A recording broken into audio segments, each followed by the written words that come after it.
PDF के लिए Telegram join करें। डिक्टेशन स्टार्ट होगा 5 सेकंड के बाद।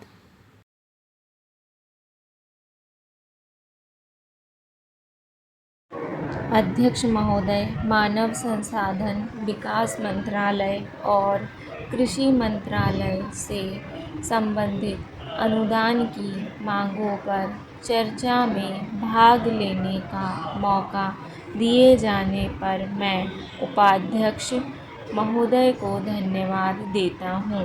ये मंत्रालय देश के विकास में एक महत्वपूर्ण भूमिका निभा रहे हैं। जल कृषि की आधारभूत आवश्यकता है। हमें कृषि के लिए, पीने के लिए और औद्योगिक विकास के लिए भी पानी की आवश्यकता होती है।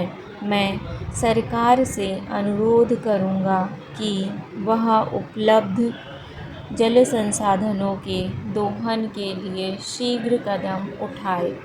इस देश में एक असंतुलन है।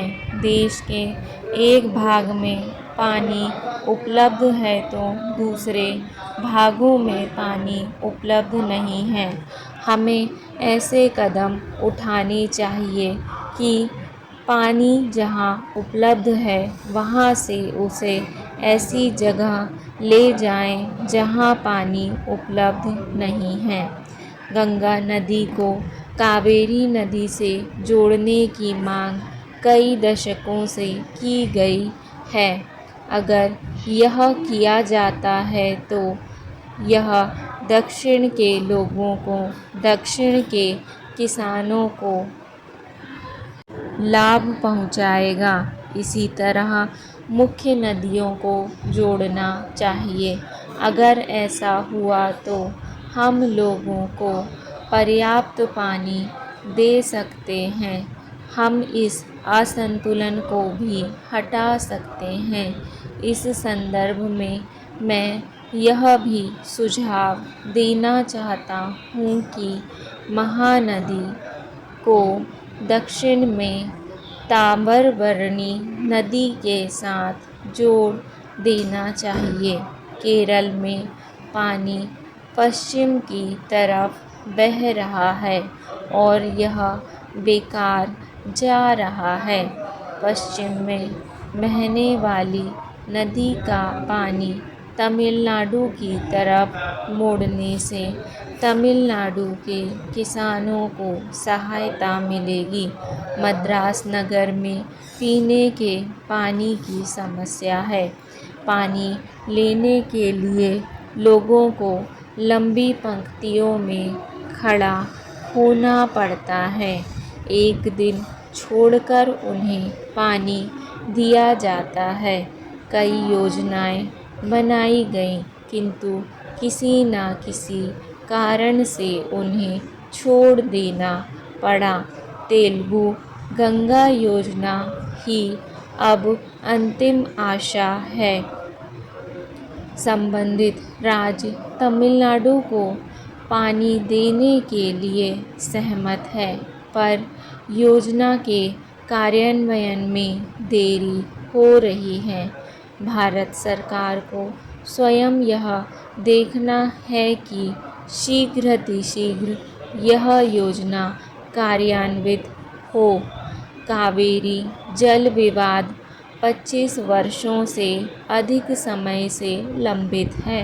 मुझे खुशी है कि उच्चतम न्यायालय ने न्यायाधिकरण के पक्ष में फैसला दिया है। इसने भारत सरकार को यह निर्देश भी दिया है कि न्यायाधिकरण का गठन 1 महीने के अंदर कर दिया जाएगा। मैं सभी संबंधित दलों से अनुरोध करता हूँ कि वे इस सुझाव को मान लें और इस विवाद के शीघ्र निपटारे के लिए सहयोग दें। इस विवाद के लंबे खिंचने के कारण तमिलनाडु के कावेरी डेल्टा, विशेषकर तंजावुर जिले में कृषि बुरी तरह प्रभावित हुई है।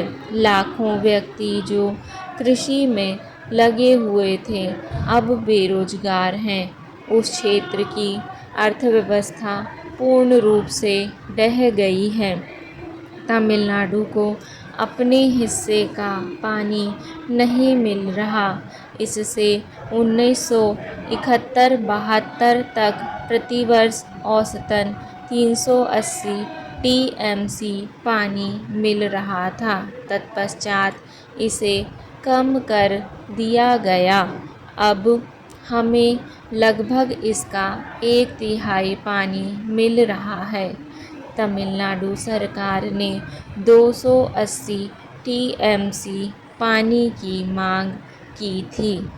अध्यक्ष महोदय, मैं सरकार को विश्व बैंक की सहायता से कावेरी डेल्टा के आधुनिकीकरण के प्रथम चरण को अनुमति देने के लिए धन्यवाद देना चाहता हूँ। इसकी अनुमानित लागत 80 करोड़ रुपए हैं।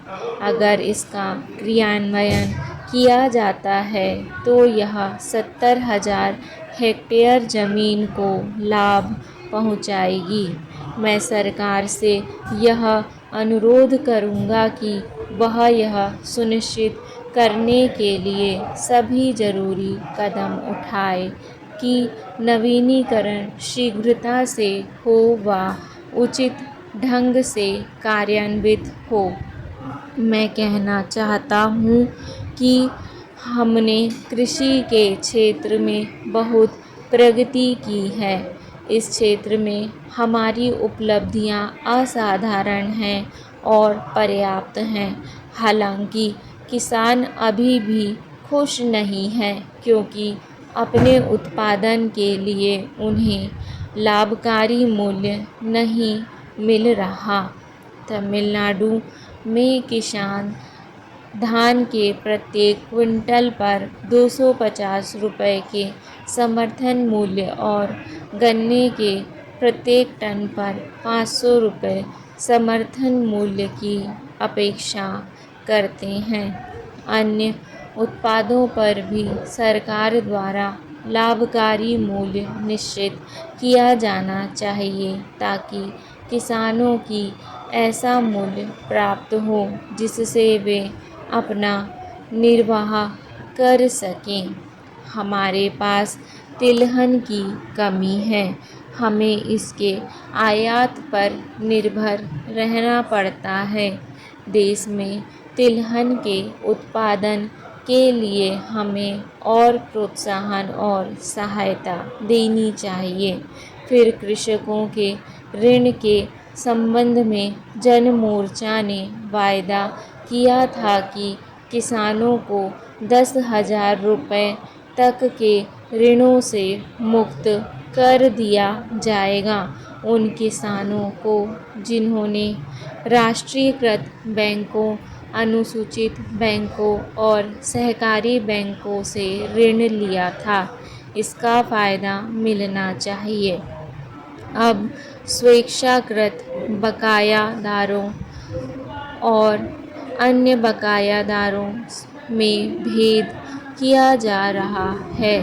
उन्होंने 10,000 रुपये तक के ऋणों को ऋण मुक्त करने का निश्चय किया है। इसे लागू कर दिया जाना चाहिए। इसे ध्यान में रखा जाना चाहिए और इसका पालन किया जाना चाहिए और इसे स्वीकार कर लेना चाहिए। महोदय, मुझे बताया गया है कि कल और आज तमिलनाडु में भारी वर्षा हुई और तूफान आए। कल अवकाश है। मैं माननीय मंत्री से निवेदन करूंगा कि मद्रास और तमिलनाडु के अन्य भागों में बाढ़ से प्रभावित क्षेत्रों का निरीक्षण करें और सभी संभव सहायता करें और तमिलनाडु के लोगों को राहत पहुंचाने के लिए कदम उठाए जाएं। आदरणीय अध्यक्ष महोदय, आपने मुझे कृषि और जल संसाधन मंत्रालय पर बोलने का अवसर दिया, इसके लिए मैं आपका आभारी हूँ। महोदय, भारतवर्ष कृषि प्रधान देश कहा जाता है और यह कहा जाता है कि यहाँ पर 80% लोग खेती करते हैं। इस देश की धरती बड़ी उपजाऊ है, मजदूर सस्ता मिलता है, किसान मेहनती, जाड़ा, गर्मी, बरसात के मौसम यहाँ पर हैं। अर्थात कुल मिलाकर इस देश में ऐसी परिस्थिति है जिसके माध्यम से इस देश को एक बहुत अच्छा देश बनना चाहिए था। यहाँ पर अच्छी उपज होनी चाहिए थी और इस देश को केवल अपने देशवासियों का ही भरण पोषण नहीं करना चाहिए था, बल्कि पूरी दुनिया को अनाज निर्यात करना चाहिए था।